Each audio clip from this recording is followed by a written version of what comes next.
पहले ये देखो, कई शायर ऐसे हैं जो आज भी ये मानते हैं कि हमें पार्टी और सियासत से कुछ नहीं लेना देना, अंजना उनकी जी, कलम में क्या अंजना कम जी। ताकत। अभी मजा आएगा ना। पहले तो आपके सवाल में जो शब्द है, आप आज तक में नौकरी कर रही हैं तो आज तक की गुलाम थोड़े ही हैं। कौन है ये लोग? कहां से आते हैं ये? मैं एक पार्टी के साथ काम कर रहा हूं, हम किसी संस्थान के साथ काम करते हैं, संस्थान हमें सम्मान देता है, हम संस्थान की विचारधारा के साथ सहमत होते हैं, तब तक साथ चलते हैं। जिस दिन हमें लगेगा कि संस्थान हमारी विचारधारा से सहमत नहीं है, हमारी शर्तों को नहीं मान रहा है, उस दिन ये हो सकता है मेरा अपना जो उसूल है कि मैं पार्टी तो नहीं बदलूंगा, राजनीति छोड़ दूंगा। हमारी अपनी एक दुनिया है। क्या राजनीति में आना जरूरी हो गया था इमरान? बिल्कुल जरूरी हो गया। बहुत सारे शायर ऐसे हैं जो मानते हैं कि अपनी कलम को आजाद रखना किसी भी एक पार्टी की विचारधारा से उनकी पूरी जिंदगी का लक्ष्य होता है। नहीं, देखिए, आप जिस दौर में जी रहे हैं, इस दौर में अगर आप ये कह रहे हैं कि आप तटस्थ हैं, तो आप सबसे बड़ी सियासत कर रहे हैं। ये बड़ी अच्छी बात कही आप। ये कहना कि मेरा सियासत से कोई लेना देना नहीं है, ये सबसे बड़ी सियासत है। जो भी ये कह रहा है वो सबसे बड़ी सियासत कर रहा है। वो अपने आप को सबका रखना चाहता है, और मेरा अपना मानना है कि या तो इधर खड़े हो जाओ या तो उधर खड़े हो जाओ। अब शायर कितना बचा है और कितना सियासतदान हो गए हैं इमरान प्रतापगढ़ी? पूरा मैं कोशिश कर रहा हूं कि शायर और सियासतदान कितना हो जाए, उससे ज्यादा जरूरी है कि मेरे अंदर का इंसान कितना बचा हुआ है, मैं उसको बचाने की पूरी कोशिश कर रहा हूं।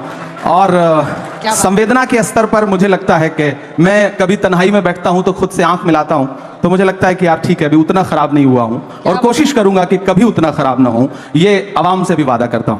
क्या बात है। जब तक शायर आईना में देखने के लायक रहे तब तक वो रहता है शायर, इसलिए आपके अंदर शायर तो जिंदा है। शायर समाज का आईना होता है। 33 रैलियां आपने की है महाराष्ट्र में। हाँ, 33 महाराष्ट्र में 33 प्रेस कॉन्फ्रेंसेस की, रोड शो किए, झारखंड में 11 रैलियां की। झारखंड 11 जी। और जाके बोलते कैसे हैं, कनेक्ट कैसे करते हैं लोगों से? मतलब एक शायर वहां खड़ा होता है या पॉलिटिशियन खड़ा होता है, कनेक्ट करना जनता से, ये हुनर क्या है? मैं इसलिए जिंदा हूं कि मैं बोल रहा हूं। दुनिया किसी गूंगे की कहानी नहीं लिखती। लोग मुझे सुनने आते हैं, देखने नहीं। फिल्म स्टार्स आते हैं किसी पॉलिटिकल प्रोग्राम में, तो लोग उनको देखने आते हैं, उनके डायलॉग सुनना है उनको। मेरे साथ यह है कि जो आवाम आती है मुझे सुनने, वो लाई हुई भीड़ नहीं होती, आई हुई भीड़ होती है। तो मुझे कनेक्ट करने में कोई दिक्कत नहीं आती। मैं उससे बात करता हूं और उसके मुद्दों पर बात करता हूं, शायरी के लहजे में बात करता हूं, तो उसे अच्छा लगता है, तो मुझे कोई दिक्कत नहीं आती कनेक्ट करने में, मुझे अच्छा लगता है। शब्द आपकी जादूगरी की तरह है और आपने हमेशा इसका इस्तेमाल किया है, लेकिन मैंने आपकी बहुत शायरी पढ़ी, मुझे कई बार लगा कि इमरान के अंदर इतना दर्द क्यों है? इमरान के शब्दों में, उनकी लाइनों में दर्द बहुत झलकता है, इसकी वजह क्या है? एक्चुअली जिस दौर में मैं बड़ा हो रहा था, मैं हिंदी साहित्य का विद्यार्थी रहा इलाहाबाद विश्वविद्यालय में, जिस दौर में मैं बड़ा हो रहा था, समाज की घटनाएं मुझ पर प्रभाव डाल रही थी। उस समय सिस्टम एक अलग तरीके से व्यवहार कर रहा था, और खासतौर से मैं जिस समाज से आता हूं, उस समाज के दर्द को ज्यादा जल्दी महसूस करता हूं, क्योंकि मैं उसके बीच में रहता हूं। मैंने उस भेदभाव को, उस सिस्टम के जुल्म सितम को करीब से देखा है, और शायर हूं तो जाहिर सी बात है कि दर्द तो है दिल में। कोशिश करता हूं, जुल्म के दौर की तारीख रकम करते हैं, इतना आसान नहीं ये काम जो हम करते हैं, काट देते हैं सदा हाथ हमारे जालिम, और हम फिर उन कटे हाथों को अलम करते हैं। तो हम कोशिश कर रहे थे कि उस दर्द को महसूस करें, और मीडिया जब उस दर्द को, उस जुल्म सितम को अपना हिस्सा नहीं बना रही थी, तो मेरी कोशिश थी कि मेरे पास जो प्लेटफॉर्म है, उस प्लेटफॉर्म का इस्तेमाल उस जुल्म सितम का को गाने के लिए करूं। और मुझे लगता है कि मैं कामयाब रहा बहुत हद तक। बात तो सही है। और मैंने अपनी बात दुनिया के सामने रखी। मत समझना कि मैं गीत गाता रहा, मैं तो जख्मों का मातम मनाता रहा, ये समझ करके जालिम पिघल जाएगा, मैं तरन्नुम में मातम मनाता रहा। तो मैं मातम मनाता था, लोग उसको सुनते थे, पसंद करते थे। क्या बात है। मैं जुल्म पर मातम मना रहा था, लोग सुनते गए, उसको पसंद कर। ये जुल्म हो किस पर रहा है? समाज में हाशिए पर मौजूद हर इंसान पर, वो हिंदू भी है, मुसलमान भी है, सिख भी है, ईसाई भी है, और सिस्टम कर रहा है, इसमें कोई दौरा नहीं, आज भी कर रहा है, और उससे एक बहुत लंबी लड़ाई लड़ने की जरूरत है। और सबसे बड़ी जिम्मेदारी है कलमकारों की। लेकिन आपको जीना भी है, मीडिया तो आपको दिखाएगा नहीं, तो सोशल मीडिया का सहारा भी लेना है। अरे बाप रे, ये तो धोती खोल रहा है। तो ऐसे में हमारे पास माध्यम क्या है? हमें लोगों के पास जाने के लिए एक तो मंच है, दूसरा वो वाला प्रपंच है, तो उससे निपटना ही है। तो आप कैसे पार पा सकते हैं? वो जिसका जिक्र फसाने में था ही नहीं, वो बात इन साहब को बड़ा नागवार गुजरी है। अब बैठे भी हमारे मंच पे है, बताइए, यही सुंदरता है। ये नया भारत है, ये घर में घुस के मारता है। क्या बात है सर, क्या बात है सर। यहाँ पे बैठे हैं, मंच हमारा है, और फिर भी शिकायत कर रहे हैं कि हम इनको दिखाते नहीं हैं। शिकायत नहीं कर रहा हूँ, हम लोगों के बीच में बहुत सामान्य बातचीत हो रही है, तो आपको सामान्य तरीके से ही मैं बात कह रहा हूँ। मैं जब मीडिया की बात करूं तो देखिए, मैं कलम का आदमी हूं, तो जाहिर सी बात है मेरी शिकायत भी अपने परिवार के लोगों से ज्यादा होगी। पर साहित्यकार हमारी भी तो शिकायत है, आजाद देते अपनी कलम को, क्या धार थी। अब ऐसा लगता है आप स्वतंत्र पत्रकारिता चलिए शुरू बिल्कुल वही कर रहे हैं, हम लोग वही कर रहे हैं, और इसीलिए आप भी मजबूर होते हैं इस मंच पर आने के लिए। देखिए आप भी मजबूर होते हैं, क्योंकि आज तक जैसा मंच है नहीं इमरान प्रतापगढ़ी जी, आप भी जानते हैं आज तक जैसा मंच है नहीं। हमारी क्रेडिबिलिटी और सर्वश्रेष्ठता पूरी दुनिया में धमक रखती है, और वो किसी एक व्यक्ति के बोलने से ना तो ऊपर चढ़ती है ना गिरती है। कुछ चीजें स्थायी होती हैं। कभी आप भी आए हैं, आपके कुछ प्रशंसक आगे की कतारों में बैठे हैं, वो भी इसीलिए आए हैं क्योंकि उनको पता है कि यहाँ पर से जो हम वीडियो एडिट कर करके डालेंगे वो वायरल होगा। तू समझा? हाँ जना जी, देखिए तुम्हारी बज़्म के बाहर भी एक दुनिया है, मेरे हुजूर बड़ा जुर्म है ये बेखबरी। आज तक बहुत अच्छा संस्थान है, मैं किसी एक संस्थान को क्रिटिसाइज नहीं कर रहा हूं, तो बाकियों का भला यहाँ मत हम यहाँ अगर आए हैं ना तो आपने हमें बुलाया है, हम तब आए हैं। बिल्कुल हमारे मेहमान हैं आप। हमने कितने सांचों में ढल के आए हैं, कितने सांचों में ढल के आए हैं, ख्वाब की तरह पल के आए हैं। तुम सिफारिश से जहां पहुंचे हो, हम वहां खुद ही चल के आए हैं।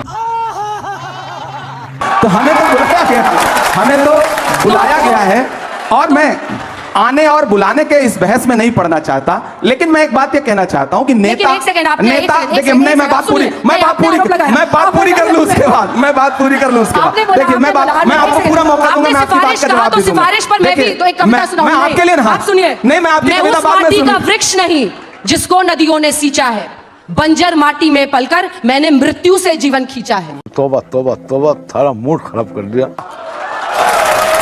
तो अब मैं बात जो कह रहा था कि यहां बुलाने और आने का सवाल नहीं है। नेता और मीडिया दोनों एक दूसरे के पूरक हैं। आप हैं तो हम हैं, हम हैं तो आप हैं। बिना हमारे आपका भी वजूद नहीं है, और बिना आपके हमारा भी वजूद नहीं है। हम दोनों एक दूसरे की जरूरत है, तो हम दोनों एक दूसरे को उसी रूप में कबूल करें, हम आपस में लड़े नहीं। तो हमें बुलाया गया, तब हम आए। फिलहाल बिल्कुल आपकी कविता बहुत अच्छी थी, आपकी कविता बहुत अच्छी थी, लेकिन नो डाउट आज तक बहुत शानदार कर रहा है, और ये कल तक बहुत शानदार करता रहेगा, मुझे पूरा विश्वास है। कितनों को सिखाया ये बताइए। असल बात ये है, राहुल जी को भी सिखा रहे नहीं सिखा रहे? सबसे पहले तो मैं देश की पार्लियामेंट में पहुंचा हूं, और पिछले 2 साल की पार्लियामेंट की तमाम जो स्पीचेस हैं उठा के देखिए, आपको लगेगा कि सारे लोग शायरी सुना रहे हैं। खड़गे साहब शायरी सुना रहे हैं, धनखड़ साहब शायरी सुना रहे हैं। एक दिन तो धनखड़ साहब ने, यानी चेयरमैन साहब ने राज्यसभा के, फाइनेंस मिनिस्टर से कहा कि क्या इमरान प्रतापगढ़ी की शायरी पे टैक्स लग सकता है क्या? वो वीडियो उठा करके देखिए। तो आप कोई भी शेर सुनाता जिसको मैंने शेर ना भी लिख के दिया हो, तो चेयरमैन साहब को ये लगता है कि मैंने ही लिख के दिया होगा। जलवा है हमारा। तो एक शायराना सा माहौल बना है, और मुझे लगता है कि ये अच्छी बात है, एक अच्छा माहौल बन रहा है। कोशिश की कि मैं अपने कलम के साथ इंसाफ करता रहूं। सिस्टम जुल्म करता है, इन दिनों थोड़ा बढ़ गया है, आप लोगों ने दिखाना कम कर दिया है, तो हमें और जोर से बावाज़े बुलंद बोलना पड़ता है। बस इतनी सी बात। लेकिन चूंकि आपने ये चर्चा छेड़ी है, तो आप क्या दोहरा जीवन जी रहे हैं? क्या इमरान को, खुद एक शायर को, एक पार्टी का गुलाम बनना पड़ा ताकि उनकी आवाज मैग्नीफाई हो? मैं तुम्हें अभी समझाता हूँ। एक नज़्म सुनाता हूं। एक दिन हुआ क्या कि पार्लियामेंट में नए नए गए हैं, तो थोड़ा चीखना चिल्लाना ज्यादा, जोश ज्यादा है, तो एक साथ 146 सांसद सस्पेंड किए गए। याद होगा आपको, इतिहास में पहली बार विपक्ष के 146 सांसद राज्यसभा और लोकसभा मिला के सस्पेंड हुए। हम निकले तो मीडिया के साथ ही बाहर खड़े थे, तो उन्होंने व्यंग्यात्मक तरीके से कहा कि सस्पेंड हो गए। तो हमने कहा भाई आज सस्पेंड ना हुए होते तो अपनी नजरों में गिर जाते, ऐसा लगता है कि बुज़दिलों में नाम शुमार हो रहा है, बहादुरों में नहीं। तो बोले आप शायर हैं, शायरी की भाषा में बताइए। तो एक नज्म कही मैंने वहीं पर कि जख्म पर जख्म खा के निकले हैं, ये संगीत वाले भी जो साथी बैठे हैं मुझे उनका भी साथ मिले, कि जख्म पर जख्म खा के निकले हैं, हाँ मगर मुस्कुरा के निकले हैं। सर झुकाने का हुक्म जब आया, सर झुकाने का हुक्म जब आया, और भी सर उठा के निकले हैं, और भी सर उठा के निकले हैं। और सस्पेंड होके आए थे तो गुस्सा था, तब ये शेर पढ़ा कि हर सितम का जवाब आएगा, देखना इंकलाब आएगा। कल आ ही गया ना, कि हर सितम का जवाब आएगा, देखना इंकलाब आएगा। अच्छे दिन का किए थे जो वादा, उनका दिन भी खराब आएगा, उनका दिन भी खराब आएगा। हम तो निकले हैं मुस्कुराते हुए, हम तो निकले हैं मुस्कुराते हुए, और वो तिल मिला के निकले हैं, और भी सर उठा के निकले हैं। क्या बात है, ये बात आपको जुदा करती है बाकी राजनेताओं से। मुझे लगता है कि आप हर तरह की बात करते हैं, आप आवाम की भी आवाज बनते हैं। एक पार्टी में रहकर ये कर पाना कई बार बहुत मुश्किल हो जाता है, लेकिन नहीं, मैं अंजना जी ये चीज क्लियर कर दूं, मुझे बहुत खुशी है और मैं इस मंच पर अपनी लीडरशिप की प्रशंसा भी करूंगा कि कभी मुझसे ये नहीं कहा गया कि इमरान तुम मुशायरों में जाके क्या पढ़ रहे हो, तुमने ये क्या बोल दिया, यहां पाबंदी, ये मत करो, ऐसा मत करो, भाषण क्या दे रहे हो, किस विषय पे बोल रहे हो। मैं बहुत जिम्मेदारी से और ईमानदारी से कह रहा हूं कि मुझे आज तक मेरी पार्टी में किसी नेता ने यह नहीं कहा कि तुम इस विषय पे बोलो, इस विषय पे मत बोलो। उन्हें भरोसा है और शायद मैं उसके साथ न्याय कर रहा हूं। मैं कवि सम्मेलन मुशायरों में जाता हूं, सारे विषयों पे कविताएं पढ़ता हूं और मुझे कभी नहीं रोका जाता। हां, जब मैं राजनीतिक मंचों पे खड़ा होता हूं तो राजनीतिक लहजे में बात करता हूं, वहां मैं शेर पढ़ता हूं कि खौफ नहीं जिसे मुरझाने का, मैं उस गुल के साथ खड़ा हूं। कैसा भी दौर आए लेकिन मैं राहुल के साथ खड़ा हूं। कल भी खुल के साथ खड़ा था, आज भी खुल के साथ खड़ा हूं। कैसा भी दौर आए लेकिन मैं राहुल के साथ खड़ा हूं। मजा आया, और मैं ये जो मजा है हिंदुस्तान के हर व्यक्ति को देना चाहता हूं। कौन है ये लोग?